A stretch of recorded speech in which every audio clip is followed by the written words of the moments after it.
Welcome to the channel. Welcome to the channel. Oh, the blerd. Welcome back. It's your boy blerd. Welcome back. Welcome back. And today's video is going to be. What do you think it's going to be? What do you think it's going to be? My top 3 cons. Yes, the conventions I go to. I know a lot of you guys are probably like, yo, he's talking about conventions today. Yes, I am talking about my top 3 conventions that I go to. Let's start off with the first one. So the first convention that I usually go to is by far your number one is Michigan Comic-Con. Let me explain why I said Michigan Comic-Con. First off, let's talk about pretty much overall friendliness.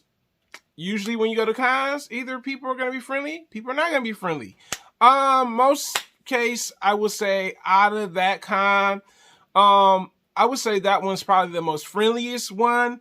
Because like I said, the people were hugging people, you know what I'm saying, giving handshakes, you know what I'm saying. And even if you didn't go with someone, people wouldn't mind, you know, connecting with you and just, you know, kicking it with you. You know what I'm saying? When I went the first time, I came across a few people. I'm like, dang, these people super cool. You know what I'm saying? So that's the other thing. The next thing I want to talk about with this con is just events.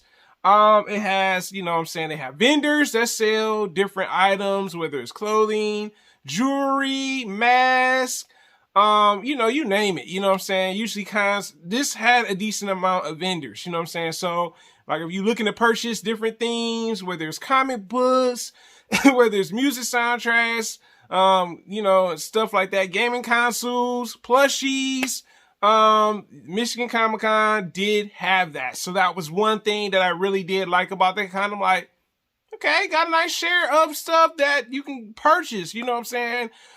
Just don't go crazy spending, because sometimes you go to these conventions and people be spending a ridiculous amount of money.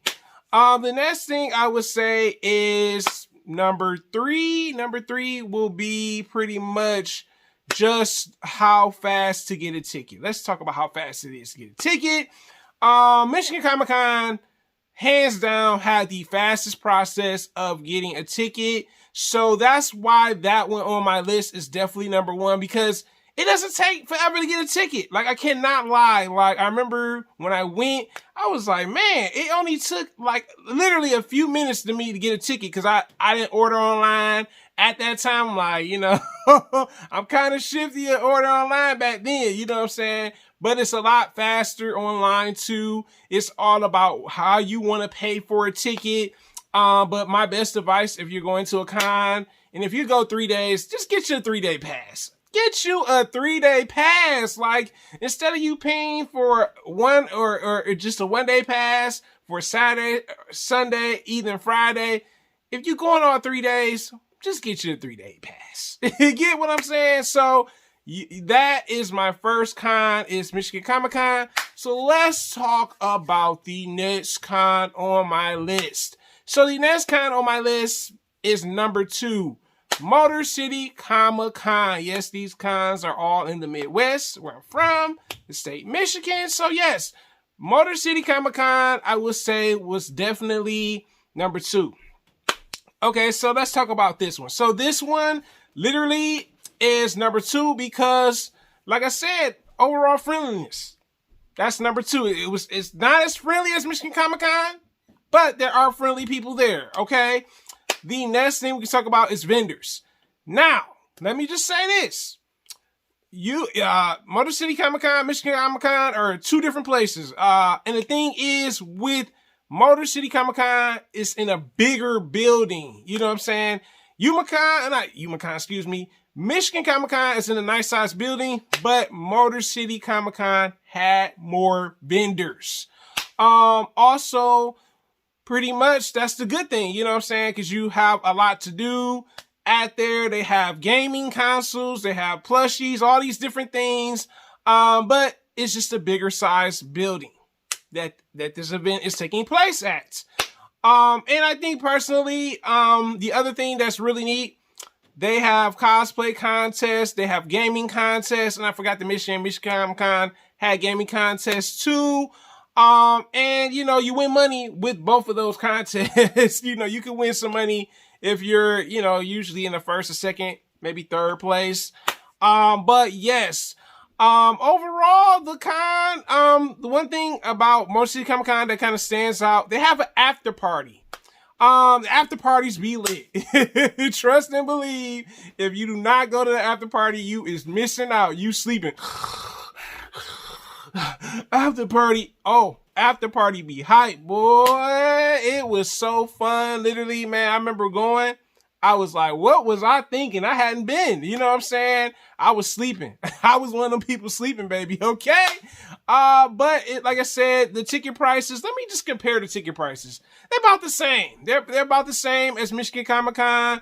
The thing is, the process of getting a ticket, it's not as great. You know what I'm saying? Like if you buy the ticket the day that you go to this convention, the only problem is you're going to be waiting in line. And that's the thing. This is why maybe ordering the ticket online is a lot better versus literally getting the ticket. But you, like I said, don't miss out on the after party. It's hype. Like I said, they have beverages. They have snacks at their after party. Like I said, the people were cool, man. When I was Kid Flash, oh my God, I was having the time of my life. You know what I'm saying? So, yeah, after party. But like I said, that's my number 2. And number three is YumaCon. So YumaCon is the one that was the first con I officially went to. And I gotta say, YumaCon is nice. Let's start off with friendliness. You have some friendly people, not so friendly people. Be careful when you go to that con, because some people are just there to cause unnecessary drama. Okay? But then you have the people that are there that you haven't seen in years, that you knew from maybe high school, maybe middle school. But yes, it's somewhat friendly, not quite, depending on who you come across. That's just how I'm gonna be honest about it. The next thing I will talk about is the vendors and events. So YumaCon has the most events. I think they have cosplay contests. They have autographs. I forgot to mention the other cons have autographs too. They have meet your voice actors, your favorite voice actors or your favorite actors for autographs. I never personally got into like being starstruck of getting actors autographs or voice actors autographs, or people are part of TV shows. Also, they have people that are YouTubers that are there too, that are into like, you know, the nerd and blerd culture. But they have way more to offer. They even have a gaming room. Oh my God, you do not go to the gaming room. You gonna regret it. You know what I'm saying? They have like classic arcade games. They have like Time Zone Crisis. They have like the layout, even the newest games like the Dragon Ball Z, Fighters Z game. Like the gaming room is nice. They have cosplay contests. They have photo shoots for DC and Marvel people that cosplay as these characters. And YumaCon is not just in one building. Unlike the other two are just in one building. YumaCon is in the TCF. I'm still calling it Cobo Hall. I'm still calling it Cobo Hall, baby. Because that's what it used to be called. So it used to be called Cobo Hall. And also it's in the Renaissance. So if you want to walk to the Renaissance, you can walk to the Renaissance. That's where the other stuff goes on. They also have, not an after party, but they have a rave.